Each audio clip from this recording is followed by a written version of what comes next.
Good afternoon, everyone. Thank you for joining us today for the ROMS Curator Conversation series. I'm the curator for the ROMS installment of Winnie the Pooh Exploring the Classic. That's installed right now in the Roll-Off Benny Gallery, level 4 of the ROM. Details, unfortunately, that are of little interest to many of you, as you know right now, that although the show is in our hearts, the museum remains closed following Ontario health guidelines. So, like many, we're hoping that the show can come up and we can enjoy the show. But we're going to talk a little bit about Winnie the Pooh today. And before we start, the ROM often does a land acknowledgement. It's particularly apropos, perhaps, because as all Canadians know, we feel like Winnie the Pooh is in part our story because of Winnie the Brown Bear from Ontario. And I'd like to acknowledge that the ROM sits on the ancestral lands, the Wendat Haudenosaunee Confederacy, the Anishinaabeg Nation, and the Mississauga the Credit First Nation. So we acknowledge their presence here. And it's my great pleasure to introduce all of you to Dr. Sarah Shea, a professor of the Division of Developmental Pediatrics at Dalhousie University's Faculty of Medicine. And she's been working in Halifax for more than 30 years. And importantly for us, she's a devotee of the Winnie the Pooh books. The original Milne and Shepard Winnie the Pooh books. We'll talk about that in a little bit. And she is famous, I guess, maybe too strong a word, but certainly known in the Pooh universe for a year 2000 article that talked about taking a psychological look at Winnie the Pooh, both Winnie the Bear and all the characters, and how we could learn a bit from them from a developmental perspective. And we'll talk a little bit about some of those stories and some of those insights today. Sarah, thank you so much for joining us today. Perhaps I'd like to begin with a little bit about your relationship with Winnie the Pooh and the books. And so maybe if we could learn a little bit more about your impression of the stories when you were young, and then also, I guess you were talking to me earlier about the stories that you read then as an English major and now as a pediatrician. So maybe take us through sort of your relationship with Winnie the Pooh through the years. Sure. It's almost lifelong. So my relationship would be at this point probably 60 years old. I don't remember if anyone read Winnie the Pooh to me or not. I remember reading Winnie the Pooh when I was quite young, and I fell in love with it. I fell in love with everything A.A. Milne had written, but I really, really focused on the Winnie the Pooh books, and especially the House at Pooh Corner. That book was literally at my bedside through most of my childhood. It went to university with me. And you mentioned I was an English major. Nobody ever gave me a chance to read Winnie the Pooh as part of my English studies, but it went with me, I should say, to university, because it's always been a go-to in times of stress or when you just needed to read something that would just make you feel cozy. Of differences in development. And I think probably from the very earliest part of my career, I would find myself referencing especially Tigger and sometimes Pooh, often in the context of children who had attention deficit hyperactivity disorder. And if I'm not the one who brought up Tigger, it was remarkable how often parents would say that. And it was usually done as a way of kind of making things okay. It's okay to be like Tigger because everyone loves Tigger. So it crept into my career. And then there was the big moment where it kind of spiraled my career a little bit about me as what's been called a Poohologist, which I think is hysterical. I went to Disney with my family and brought back with me a beautiful painting that I put in my office. It was just a poster on a poster board by a guy named Peter Ellenshaw, and it's called In Pooh's Garden. And it had a painting that was very impressionistic, a very beautiful painting, and in the middle of it were 4 of the characters from Winnie the Pooh, and I hung it up on the wall. I'll admit I also in my office have a Pooh clock, and on my door, there's some Pooh figures that somebody gave to me when they started to realize that I had a bit of a thing going there. So this painting was up on the wall, and I was hanging out with a few of my colleagues because we were about to have a legitimate research meeting. And while we were waiting for us to kind of get our act together, we just started talking about the painting. And then the next thing we knew, we started diagnosing everybody in the 100 Acre Wood. So that was just for fun, and moved on. We did our work. And a couple of months later, I noticed that the Canadian Medical Association Journal was doing a holiday issue, meant to be fun, whimsical, whatever. And I had a Sunday afternoon that just was calling out for something creative. So I wrote up some of those ideas and did a little bit more with it. And that article got published and had a huge reaction around the world. I always say it was genuinely a slow news week. And it kind of went from there, because within the article, what we had done was take the observations about how many of the characters in the 100 Acre Wood have features that you could, especially if you want to twist it just a little bit, as we were doing in the name of whimsy, could line up with certain diagnosable patterns in kids and adults. So we actually did a complete diagnostic and statistical manual referenced evaluation of a variety of characters. And since then, I've found myself sometimes in conversations with people about that subject. So why is that there? And so it started as a little bit of joking around that was based in clinical experience, and then it kind of took on a life of its own. Now I'm a grandmother, so that's the next phase of introducing my grandson to these wonderful books. Yeah, it's great. I mean, I'm, when I did the show for Winnie the Pooh, when it came in to us, I was amazed that when I read it again, of course, it was very different, right? That's the great thing about a great book or great movie, right? It's different when you read it, 10 years later and as a child, et cetera. So that's wonderful. But yeah, let me focus a little bit, because you talked about that poster and you guys are looking at things and looking at, Tigger's like this and Eeyore's like this and Winnie's like this. And of course, Shepherd and Milne did just that, right? They took these different characters and made them distinct. And so, like, to build off what you said before, is why do you think they went ahead and did that? And why does that resonate so well, perhaps, with children as they're trying to grow up and struggling to sort of figure out who they are? Well, I think what happened is, as Milne was writing, I think he drew on a couple of things. One is the fact he was a playwright, and playwrights are often great observers of people, and they use dialogue as a way to show us who people are, and reflect some of those truths. And I think that's what he did. These started, as he says in the intro to the books, as stories that he was telling to Christopher Robin, springing off of the stuffed animals that he had. But what he did is he took what must have been quite powerful observations of human temperament, human foibles, and he then applied them to these characters. I like to think that he even used things like maybe the size of the different stuffed animals. The fact, if you look at Eeyore, he looks kind of like a downer, right? And he used that. But each of these characters, we all know these people, right? One of the questions I love to ask, and I think it's a great question that parents could ask kids when they're reading, is who do you think you're the most like? If I asked you that, Justin, would you have an answer? Oh, I mean, I think I tend to sort of have, go back and forth, sometimes I'm an Eeyore, sometimes I'm a Tigger, Yeah. And then it's also amazing sometimes where sometimes you say, hey, I'm Rabbit, and people are like, no, you're not, so it sort of bounces all around for me a little bit personally. Yeah, that's cool. Yeah, no, it's a fun thing to talk about, because these are archetypes, but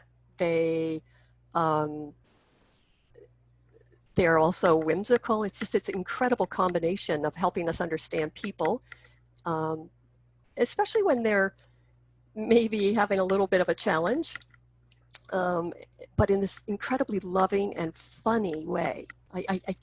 I always have to say, yeah, you can do some serious things with these books as you think about them, but they're so funny. They're so well written. I know it's hard not to read with a smile on your face, and then Yeah, suddenly you're smiling and crying at the same time. So it is quite yeah, beautiful. yeah. And you talked about challenging, and so I want to think about it as adults because 2020, we could Oh, understatement is it's been a bad year, right? yeah. And so it's been a lot of challenges, a lot of mental health challenges for everyone. I found myself oftentimes thinking about the books, the two Winnie the Pooh and House at Pooh Corner, and also sometimes walking through the woods and kind of reliving some of those adventures to try to get my mind off of everything that's been going on over the past few months. And so I guess that's my next question is, well, we always think about the kids and how it works well for the kids and how it can sort of help them as they sort of develop into adulthood. But of course, as adults, we still need that support. And why do you think we as adults then also turn back to the books to sort of gain solace and gain understanding? Oh, I mean, that's such a great question. Um, if people are going back to them, there's just the familiarity, and sometimes that can do that connection to a time in your life where maybe things felt a little bit safer and a little bit more predictable. The Hundred Acre Wood is its own world. We could even say it's its own bubble. And it is a wonderful place because there's a kindness that just runs through it. I was thinking about this, and I was especially thinking of the parallel. There's one particular story that you may remember where there's a big storm, a lot of rain, and poor Piglet ends up entirely surrounded by water. Right, right, And yeah. there's a moment in it where he realizes that he's all by himself, and he says, I wish I was at Pooh's house. So how many people have found themselves isolated in COVID thinking, oh man, I wish I was at my parents' house, my girlfriend's house, my boyfriend's house, my husband's house, wherever. So it's right there.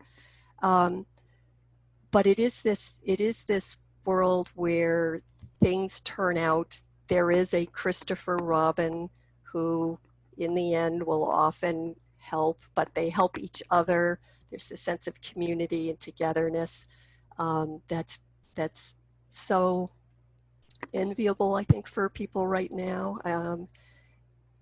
There's also, there's some really cool little moments of almost anxiety management in it that it's easy to miss if you don't look for them.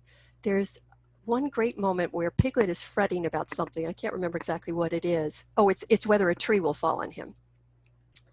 And he said, what if, I'm paraphrasing, but what if there's a big wind and a tree falls on me? And Pooh's answer is, well, what if it didn't? I mean, that's brilliant, right? So we're in this sense, what if the wrong person wins the American election? Mm-hmm. Well, what if he doesn't? What if COVID never ends? Well, what if it does? And then it's easier to shift to, well, when it does. So there's that positivity there. There's a lot of forgiveness. There's just so much kindness in it. The world doesn't feel real kind sometimes. Yeah, no, and certainly sometimes I read the books it's aspirational, right? Is that I want to be a little bit more like those characters, Yeah, to set aside a lot of the ego, a lot of the sort of knee jerk for my own protection or my own anger, whatever it might be, and really just, be so open because that's what I'm so struck by is that, yeah, Eeyore is Eeyore, right? He's yeah, that's what he is. yeah, And the characters accept him for that, which is so beautiful, right? yeah. And so I think it's oftentimes something that's pushing me to be a better person if you go ahead and read that. And once again, I mean, that's what makes it a great book, and that's what makes the great characters, at least in my mind. uh, Wait, just if you don't mind, when you say that, there's a beautiful little moment when I think it's after Tigger's done one of the many things he does. I think it may be when he accidentally bounces Eeyore into the water, and remember Tigger's the newcomer, and so he's a little bit suspect, and Rabbit tries to kind of go after him, etc. But there's this great moment where one of the characters says, Tigger's all right, isn't he? And again, it's beautiful acceptance. Yeah, we should all be like that. Yeah, no, and it's there's no big fireworks, or anything. It's like, hey, that's what we do. Yeah, So I do yeah, like, yeah, that understated, and but it's just it's an amazing, um, amazing books in the sense, at least for me, is that you get sucked into that world, and as you said, it's the bubble. It's sort of this enclosed, safe place that you can go explore your feelings, and yeah, as a yeah, kid, but certainly, as adults, we tend to pretend that we don't need that, right? But we very yeah. much do, and especially in 2020. And, Um, and, and, yeah. and with the feelings, I think you said earlier about you laugh a lot, but sometimes you cry there, especially at the end of the House at Pooh Corner. There's some incredible poignancy to that. And it is a chance to talk about feelings of anxiety, feelings of, you know, not being sure about somebody, feelings of forgiveness, feelings of sorrow. There's a little grief there at the end of that one. Oh no, certainly. I mean, I use that. We have an introduction for the show, and I use a quote, those sort of last lines from House at Pooh Corner, because I say, hey, it gets me every time. I have 4 kids; they're fairly young. You're starting to already think about them, going off, and it's hard not to choke up, and so you have that moment, and of course, you know. The sense that is that there's always going to be 100 Acre Wood, you can always go back, but also that it's not going to be the same, right? And so Yeah, there is that yeah, poignancy, and once again, the greatness of the book, I find, is it's as a kid you're thinking about it probably in very different ways. You read it again as an adult, you're thinking about it, or as a mother or father, you're thinking about it in a different way. So it has those multiple levels, which is so amazing. yep. But to that, I think one last question here about Winnie the Pooh and Disney, in the sense that Winnie the Pooh now is almost 100 years old, and a lot of what we've talked about is the books. We've talked about we haven't really talked about some of the poems, but especially the 2 core books here. But of course, Walt Disney buys the rights for Pooh in 1953. In the 1960s, he begins to make sort of I wouldn't say so much a new world, but a sort of Disney idea of this world, and the Disney imagination of this world that begins in the 60s and then carries over, and to the point now where I think a lot of times when I at least close my eyes, I don't see the shepherd illustration, I see the Pooh illustration, right? So very much it's a sort of a new vision. And so the question is, do you think that the lessons for children have changed now that they oftentimes see Pooh through a Disney lens? And what, if anything, might we be able to benefit? People might be able to benefit from returning to the original books at this time. Yeah, that's a neat question. And as I say this, I don't want to come off as somebody who thinks that TV's, Satan's medium, or that we should never watch movies or anything like that. I don't feel that way. And absolutely, those materials are amusing and have a lot going for them. But you do lose a lot if you only experience Winnie the Pooh, etc., that way. It's more superficial. It's fed to you. The pace is faster. So they, in the films, for example, they have held on to a lot of the dialogue, but they've also dropped pieces, and it does move faster, and you lose a lot of the poems. You lose. I think I don't anyway get the same powerful feelings when I experience it that way. So, I hope one of the things that will come out of this wonderful exhibit being available is that it will take parents back to the books, and they'll say, you know what, I want to share this with my kids. I'm going to let them have that opportunity to hear these words, take it at the slower pace, really experience the feelings, have a chance to talk about it, laugh about it, because the other is fine, but it's just you lose so much of the richness. Yeah, I tell I tell people sometimes that it's the original Seinfeld, right? Seinfeld's supposed to be a show about nothing, and Yeah. he said, Pooh says it all the time. He's trying to do nothing, right? He runs into adventures, but he'd much rather be sitting there on a rock, looking out up at the sun, singing one of his little poems and things like that. So you're Yeah. certainly right. This idea, and of course, in a fast-paced world, this idea of doing nothing is fairly radical, and that's what we try to do a little bit in the show. We say, hey, look, just put your feet up, just sit there, look at some of the illustrations, sit down, listen to some of the ambient bee noise, and just relax for a while without looking at your phone. And of course, that's, I guess in some ways, that's therapy as well. Yeah, absolutely. That's cool. And taking us back to our conversation about COVID, COVID has provided an opportunity to maybe try genuinely experiencing nothing in a different way. I love that message that you're giving.